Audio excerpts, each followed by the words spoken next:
Hello, and welcome to the first episode of Ace's Nature Space. I'll be your host, Austin Siar, as I take you guys through a comprehensive guide as well as a very topical guide to share with you the plants and the knowledge that I know about nature. The cool thing is, everywhere that you go in the United States or anywhere in the world, every single plant has a name.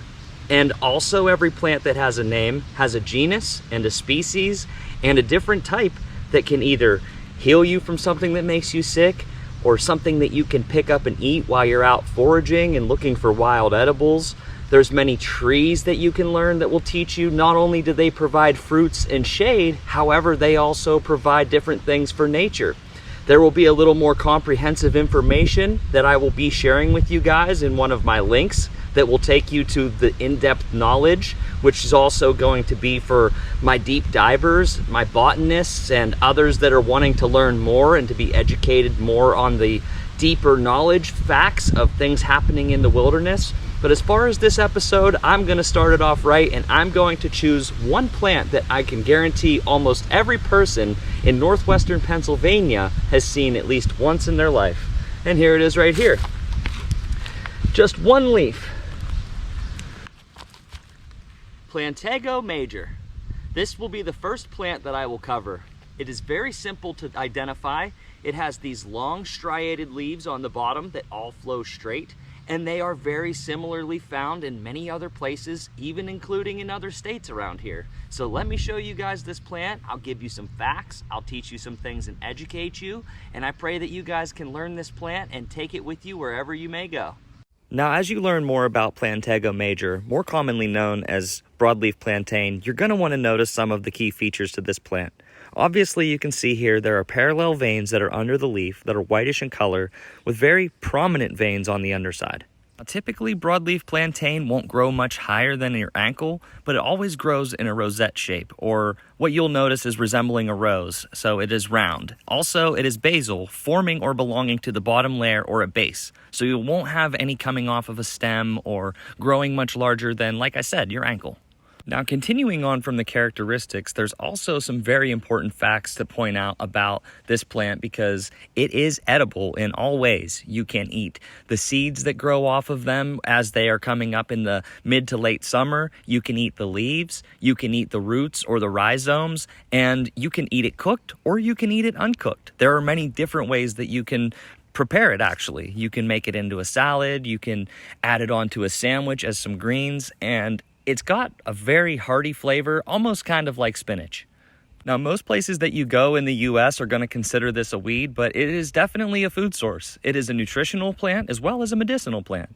It's containing calcium, vitamins A, C, and K, contains potassium. There are traces of bioavailable zinc, which means that it is zinc that your body actually is going to be able to use. It also contains iron and manganese, and there's also other uncommon nutrients such as protein, boron, and sulfur. Now, all parts of the plant contain antioxidants and flavonoids, which are basically the natural components that make up the medicinal usage as well as the nutritional usage inside of them. However, the seeds specifically contain psyllium, which is a type of fiber that can be used as a laxative in the case that you would need something like that.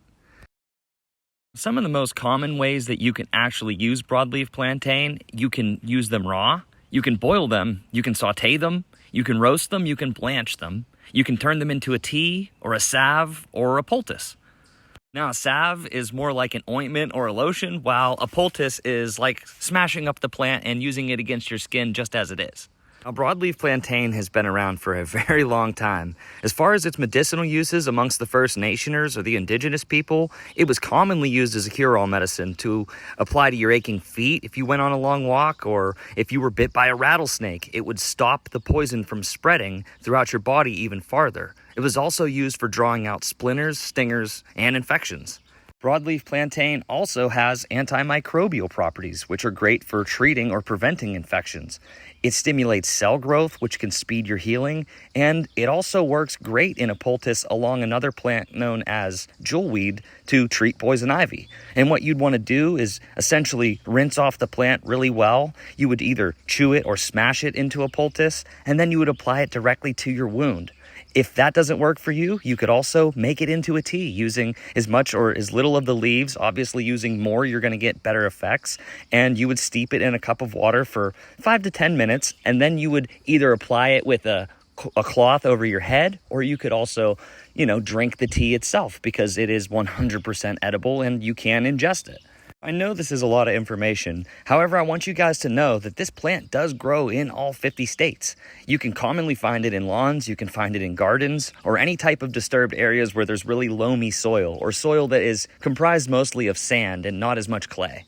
Now, I'm praying that not only I encourage you guys to go out there and check out some of these plants for yourself, but to also feel more confident when you're out in nature, because every plant out here has a name, and everything out here can either be used as a food source or as some type of medicinal plant, as well as it might be some kind of cure for something that may be poisoning your body. So the reason why I want to share this and put this information out is because this is valuable information for anybody to utilize in their daily travels.